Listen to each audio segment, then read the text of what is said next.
नमस्कार, मैं हूं अंजलि और आप देख रहे हैं MP44 न्यूज। तो चलिए शुरुआत करते हैं आज की बड़ी खबर से। मालवा की लाल माटी अफीम डोडा के लिए देश भर में जानी जाती है। यहाँ अफीम की खेती जहाँ किसान की आमदनी का बेहतर स्रोत माना जाता है, तो वहीं कुछ नीतियों के कारण किसानों की दुख की वजह भी बन गया है। अब यही मालवा का किसान एक बार अफीम और डोडा की नीतियों के खिलाफ लामबंद हो गया है। किसानों का कहना है कि अफीम और डोडा की खरीद फरोख्त खुद सरकार करे, समर्थन मूल्य निर्धारित करे, किसानों पर बेवजह थोपे जा रहे अपराधों पर लगाम लगाए और व्यापारियों के माया जाल से बचाए। इधर कलेक्टर मयंक अग्रवाल ने MP44 न्यूज पर बड़ा बयान दिया है और कहा है कि जल्द इस मामले में केंद्र और राज्य सरकार समन्वय स्थापित कर कोई बड़ा फैसला लेगी। उसके लिए हमारे प्रांत के पूर्व अध्यक्ष भाई इंदर सिंह जी थे और उन्होंने यहाँ नीमच में, आपके मंदसौर में बड़े बड़े उस विषय पर आंदोलन करके और सरकार पर दबाव बनाकर पोस्ता चूरा खरीदने की व्यवस्था चालू करवाई थी। उसमें कई त्रुटियां थी कि मात्रा पूरी नहीं लेना, कम लेना, ऐसे, तो उसके लिए भी हमारी लड़ाइयाँ चल रही थी। आज भी क्षेत्र के हमारी जिला कार्यकारिणी, तहसील कार्यकारिणी उस विषय पर यहाँ पे छोटी बड़ी लड़ाइयाँ चला रही है। लेकिन बीच में ये 2 साल जो कोरोना के आए, इसके कारण कुछ लड़ाइयों में कमियाँ आई है और उस लड़ाइयों को फिर से हमें मजबूत करने के लिए हम संगठन शक्ति को बढ़ाते हुए और यहाँ की बातें जो है हम मुख्यमंत्री जी के समक्ष पहुँचाएंगे। अभी 27 तारीख को मुझे खुद को मुख्यमंत्री जी के साथ बैठना है, हमारी कार्यकारिणी पूरी बैठेगी और उसके साथ में इस बात को जोर दे के लगाऊंगा कि डोडा चूरा किसानों का खरीदा जाए ताकि किसानों को लाभ मिले और जैसे भी उसकी नीति बने पूरा डोडा चूरा उनका खरीद लिया जाए, जिससे कि किसानों को चाहे आप रेट 1 पैसा कम दें उनको, लेकिन माल उठ जाए उनका। कहीं ना कहीं उसमें जो कुछ 2 नंबर के धंधे करने वाले लोग हैं वो गलत कुछ रिपोर्टें, कुछ विभागों की गलत रिपोर्टें सरकारों के पास जाती है। जिस प्रकार हम लोगों ने प्याज और लहसुन का भावांतर किसानों को दिलाने के लिए लड़ाइयाँ लड़ी और दी, तो जो किसान का माल तो घर में ही रहा और बदमाश किसान और दलाल और जो व्यापारी लोग थे उनने और कर्मचारी लोग मंडी के, उन सब ने मिलकर नकली बिल बना के वो सारी भावांतर की राशियाँ उनको दिला दी और किसान को कुछ नहीं मिला। तो इसलिए किसानों को जागरूक करना हमारा काम है और उसकी लड़ाइयाँ हम बराबर किसानों के लिए लड़ेंगे। ऐसे किसान यदि हमारे बीच में आएंगे, सामने आएंगे, हम बाकायदा उनकी बातें सरकार के सामने रखकर उनको छुड़ाने का हम, यही तो सबसे बड़ी हमारे किसानों के सामने समस्याएं हैं कि किसान की बात जो भी उठाता है तो कहीं ना कहीं से उसको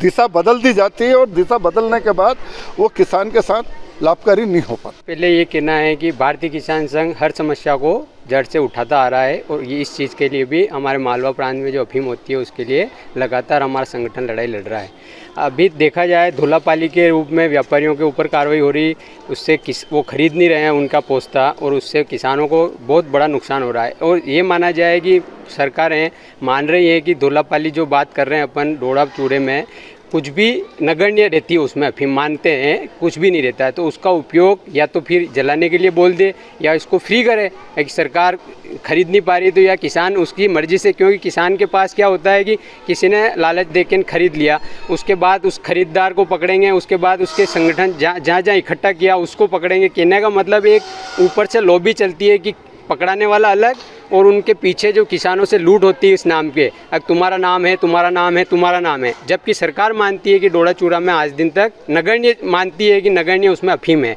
तो फिर उस पर केस कार्रवाई क्यों करनी चाहिए? यदि केस कार्रवाई करनी है तो उसके ऊपर नीति निर्धारित करे, जैसे अफीम की कर रखी। यदि अफीम की नीति निर्धारित है तो उसकी क्यों नहीं करी? यदि नहीं करना है तो उसको फ्री करे, किसान उसकी मर्जी से बेचे, जलाए, कुछ भी करे, उसका सरकार के ऊपर कोई हस्तक्षेप नहीं होना चाहिए। उसी प्रकार व्यापारियों के पोस्ते में साफ करके ले जा रहा किसान, उसमें धोलापाली मिल रही है, किसान व्यापारी की तरफ से मिलाया जा रहा, कुछ भी हो रहा है। यदि इसके लिए नीति बन गई और इसके लिए फ्री कर दिया, मान ले उसमें अफीम नहीं है, फ्री कर दिया तो ऑटोमेटिक ये तस्करी भी बंद हो जाएगी, किसानों पे फर्जी केस बनना बंद हो जाएंगे और शासन को उस चीज़ का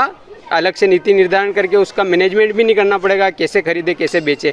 लाइसेंस मिलना चाहिए, यदि उसमें कुछ है, अगर उसका कुछ उपयोग हो रहा है वास्तव में ऊपर यदि 2 नंबर से हो रहा है, अफीम के साथ साथ इसको खरीदी बिक्री हो रही है, ऐसा पेपरों में आ रहा है कि हर दिन हमारे नीमच जिले से डोडा चूरा में कोई न कोई पकड़ाता है। यदि उसमें है, यदि पकड़ रही सरकार तो कुछ ना कुछ है, यदि है तो उस पर नीति निर्धारण करे। दोनों चीज़ नहीं चल सकती ना, खरीदे भी नहीं और नीति निर्धारण भी नहीं करें और उसका केस बना के अवैध रूप से पैसे वसूल करें और किसान को ऐसे टॉर्चर करें। अफीम लाइसेंस यानी किसान के सिर का दर्द मान लिया जाए, क्योंकि उसको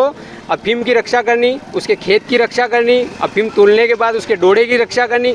खुदा न खास्ता चोर यदि उसके अफीम की निकालने के बाद डोडा चोरी हो जाता है घर से, तो उसका जवाब भी उसके किसान के ऊपर ही है। मतलब उसमें कुछ नहीं होते हुए भी उसके ऊपर 8/18 का जो अफीम का केस बनता है वही बनता है, उसकी सज़ा वही लगती है जो अफीम तस्करी की लगती है। इस तरह से पूरा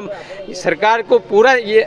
चाहिए जल्दी से जल्दी वो नीति निर्धारण करे, या नीति निर्धारण नहीं कर पा रही तो फ्री कर दे पोस्ते को, कोई केस नहीं बने या कुछ भी लाइसेंस की कोई प्रक्रिया नहीं रहे, इस टाइप से हल निकाल सकते हैं। इसी रूप में हमारा भारतीय की इसमें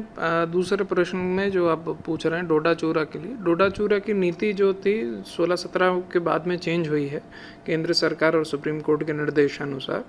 और अपने ज़िले में और बाकी अन्य जो मंदसौर और जो रतलाम ज़िले हैं वहाँ पर भी कार्रवाइयाँ करने के लिए ये मैटर सरकार के संज्ञान में है और शासन स्तर से इस पर एक नीति बनाई जा रही जिससे इनको तुरंत राहत दी जा सके। नहीं, शासन इसमें एक्टिव है और इसमें जल्दी ही नीति बन जाएगी। अब तक लिए बस इतना ही, मिलते हैं फिर ऐसी ही बड़ी खबर के साथ। तब तक के लिए नमस्कार और देखते रहिए MP44 न्यूज।